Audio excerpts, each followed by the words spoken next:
Thank you for that introduction. My name is Jennifer Nakano, and my faculty mentor is Dr. Fiber Ostro.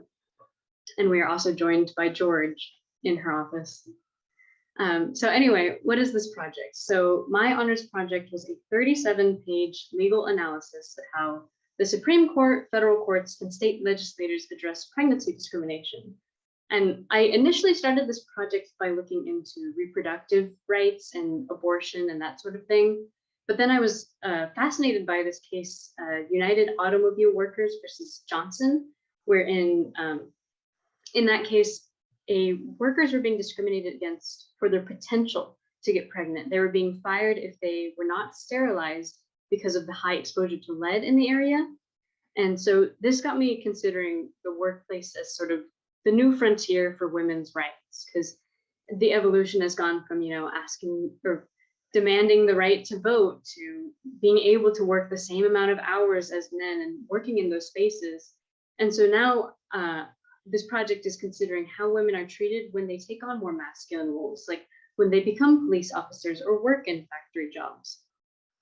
So first, just a brief general definition of pregnancy discrimination. It's a category of employment when an employee who is pregnant or intends to get pregnant is fired, not hired, or otherwise denied work.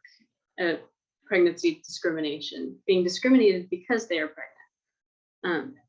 And I also wanted to acknowledge that although there are people who do not identify as women, but are capable of becoming pregnant and giving birth, the primary legal discussion around pregnancy focuses on cisgendered women and their ability to give birth or become pregnant.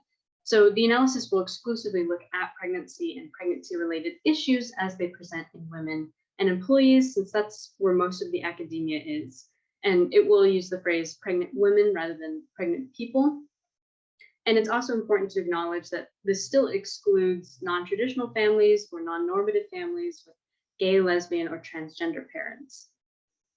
So my project was broken down into 7 sections. I first just talk about the Pregnancy Discrimination Act of 1978, and then I go on to discuss equal compensation, insurance benefits, and then I look at pregnancy as a constitutionally protected status under the 14th Amendment. And then my other sections are about regulating women and how this country's history of regulating women plays a role in pregnancy discrimination and how that's treated. I then look at paid time off, new parent leave, and additional pregnancy coverage not covered by the PDA. I also examine state laws by comparing California, Ohio, Mississippi, and national coverage of pregnancy discrimination and protections. And then my final section is looking towards the future on a new way of defining pregnancy and pregnancy discrimination. So this is just the plain text of the Pregnancy Discrimination Act, which essentially just expands the definition of on the basis of sex to include pregnancy and childbirth as discrimination on the basis of sex. Congress was very careful to not include abortion in the Pregnancy Discrimination Act, and it's instead limited it to just childbirth and just pregnancy. So now we need to look at how pregnancy has actually been protected or not protected. These are the core cases in the timeline of pregnancy discrimination.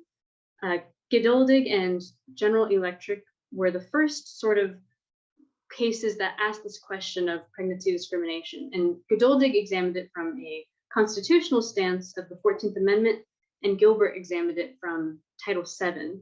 But both of these cases, the Supreme Court said that pregnancy discrimination is not discrimination on the basis of sex and is therefore not protected.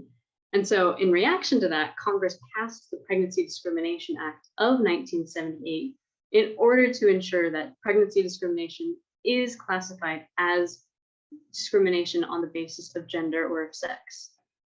After the PDA came out, then we get California Federal Savings and Loan versus Pereira. And in this case, the court said that the PDA is not a ceiling that every state must reach. Instead, it's a floor. And so this gave states the rights to expand on the PDA and grant more protections than what is offered. We then go on to explore UAW versus Johnson Controls, which again was that lead poisoning case where the court found that it was unconstitutional to prohibit women from working certain jobs because of their lead exposure, or any sort of, they're called fetal protection policies, protecting this idea of an embryo that might one day be conceived.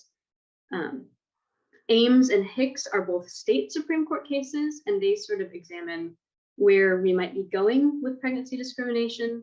They both deal with breastfeeding and taking breaks for breastfeeding and other things that need to be protected that aren't explicitly while someone is pregnant, but they are a result of pregnancy or a condition of pregnancy. But the Supreme Court has yet to explicitly protect breastfeeding as a part of pregnancy. And Young versus United UPS deals with lifting restrictions. In Young, the Young was denied accommodations while she was pregnant, even though she couldn't lift the 70 pounds that UPS requires of her. And so here's a simplified breakdown of what actually is protected for pregnant workers. So as of now, under the Family Medical Leave Act, everyone is entitled to 12 weeks of unpaid time off. But this isn't just for pregnancy. It can also be used for sick leave or taking care of a sick family member. And so if someone is pregnant and also has to take care of a sick family member, you can run into problems of not having enough leave in order to handle all of these family issues. And again, you can't be fired or not hired because you're pregnant.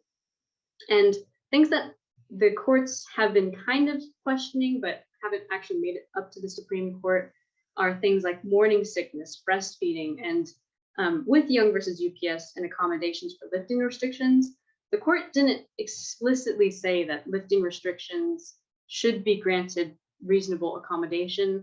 They instead kind of sided with Young and kind of sided with UPS. And so here's an examination of the state differences that I found. As we can see, California offers partial paid time off, and the other two states do not. And California and Ohio offer additional protections beyond the FMLA, but Mississippi does not. But in all of these states and nationwide, the majority of women who are over the age of 16 are in the workforce. So these decisions have a lot of impact on all women, a majority of women. And even if they didn't, right, these women still need to be protected. And as we can see, there's maternal mortality rate is 4.0, 9.2, 20.8, and of course the national maternal mortality rate per 100,000 live births. And now looking towards the future. So because all of these cases do not go far enough, we need to redefine the way that we look at pregnancy. Instead of just looking at it as a woman who is pregnant, we need to redefine what protections are available to pregnant women. And these protections must also reach conditions such as morning sickness, lactation, and other bodily functions that recur as a result of pregnancy but are not classified as protected under the PDA. And this redefinition can come through expanding the PDA to include these conditions, or even protecting pregnancy as a constitutionally protected status, because because expanding that would include protections for workers. Another way to protect pregnant employees would be to offer paid time off. California has 6 weeks of partial paid time off for new parents, not just for new mothers. And similar policies should be expanded and implemented nationwide. There are many other developed countries that offer months, if not years, of fully paid time off for new parents. We can also look at expanding medical care, as the US maternal mortality rate is significantly higher than other developed countries, with a 26.4 deaths in comparison to the 9.2 of UK, Germany, France, Italy. And 9.2 is the high. Most of them have significantly lower maternal mortality rates, indicating a need for better medical care. And also by expanding our definitions and our words that we use when talking about pregnancy, because right now pregnancy discrimination and discussions of pregnancy exclude non-binary and transgender parents.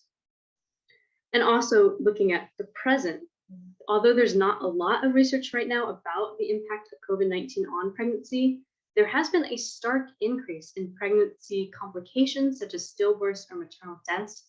And this may be caused by a disruption to the healthcare systems and as well as a fear of getting infected.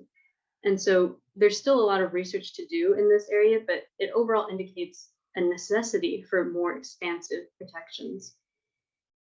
And thank you for my very fast presentation. We have the Q&A, and you can also email me if you'd like. Thank you. Thank you. That was wonderful. Really wonderful.